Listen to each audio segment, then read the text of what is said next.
Hello friends, welcome back. Target for MPPSC with KK. This is me KK and today we are going to discuss second part of Madhya Pradesh history. हम यहाँ पर पढ़ने वाले शुरुआत में हमने पढ़ा था 3 एजेस में इसको बांटा गया है. अब हम आते हैं ताम्रपाषाण संस्कृति जिसे ब्रॉन्ज एज भी कहते हैं.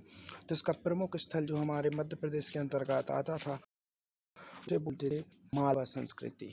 इसे मालवा संस्कृति कहा जाता है जो कि स्पेशली मालवा रीजन में थी. आप देखिए यहाँ पर मैप में मैं दिखाना चाहूँगा. ये देखिए ये है मालवा रीजन. ये पूरा मालवा रीजन है और इसी रीजन में यह कल्चर डेवलप हुआ था. इसे ब्रॉन्ज एज कहा जाता है क्योंकि यह सिंधु हड़प्पा सभ्यता के समय का ही था.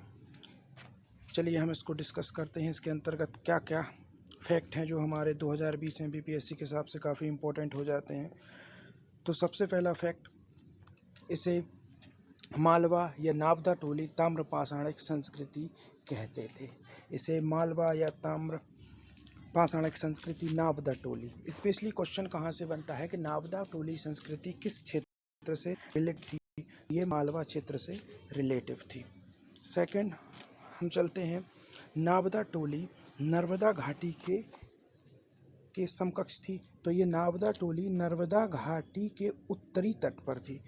कहाँ पर थी? नावदा टोली नर्मदा घाटी के नॉर्थ बैंक ऑफ रिवर पर थी, मतलब उत्तरी तट पर थी.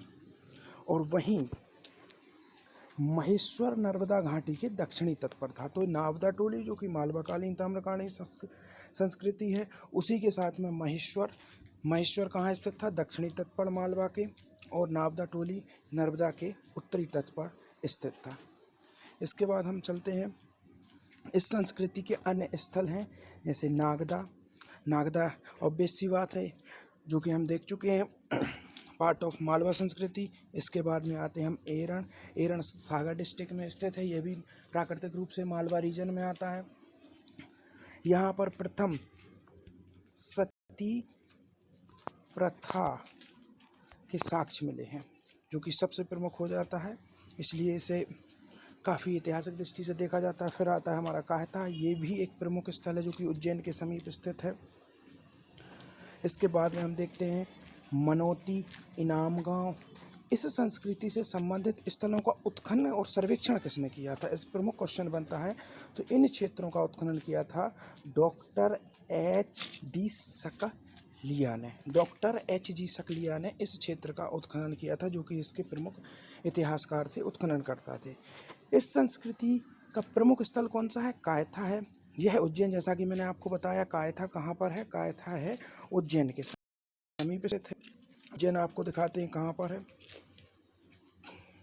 ये देखिए, ये पूरा रीजन है हमारा मालवा का. इसी रीजन में उज्जैन है. इसी रीजन में उज्जैन है और इसी रीजन में हमारा स्थित था कायथा.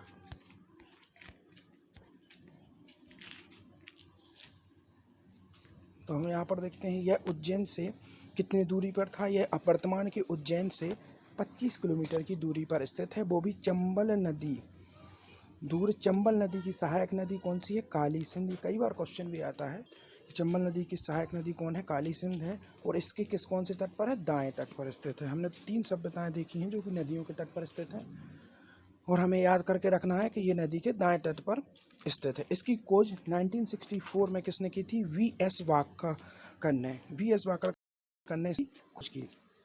मालवा के विभिन्न स्थलों से अब हम देखते हैं यहाँ पर क्या क्या प्राप्ति हुई है. सबसे पहली चीज़, मालवा के विभिन्न स्थलों से भूरे रंग के मृदभाण प्राप्त हुए हैं.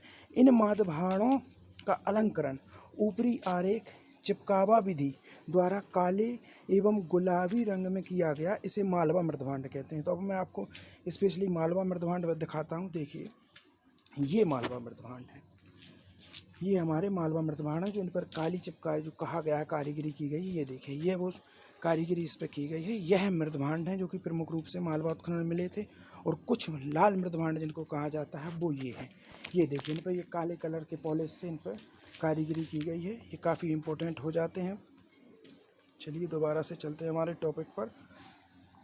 मृदभांड परंपरा रही है हमारे मालवा की. यहाँ के निवासी गृह निर्माण जो उस समय जो गृह निर्माण हमें मिलता है, यहाँ पर हमें कच्चा गृह निर्माण मिलता है जो काफ़ी इम्पोर्टेंट हो जाता है। और मिट्टी बांस का प्रयोग करते थे, ये लोग मिट्टी एवं बांस का प्रयोग करते थे। और इस संस्कृति का आर्थिक ढांचा ग्राम प्रधान था। ये पॉइंट सबसे ज़्यादा नोटिस करने वाली बात है। ये ताम्र पाषाण संस्कृति थी, और जैसा कि आप सब जानते हैं सिंधु सभ्यता शहरी केंद्रित संस्कृति थी, परंतु इसकी पूरी इकोनॉमी कौन बेस्ड थी? ग्रामीण बेस्ड थी। ये काफ़ी इंपॉर्टेंट हो जाता है, कई बार क्वेश्चन बना देते हैं यहाँ से, क्योंकि आजकल MPPSC में चलन बढ़ रहा है डीपली पूछने का। तो यहाँ के निवासियों को प्रमुख कार्य कृषि एवं पशुपालन था। ऑब्वियस सी बात है, गांव पे डिपेंड करते हैं, रूरल इकोनॉमी है, तो दे आर आल्सो डिपेंडिंग और एनिमल हस्बेंडरी।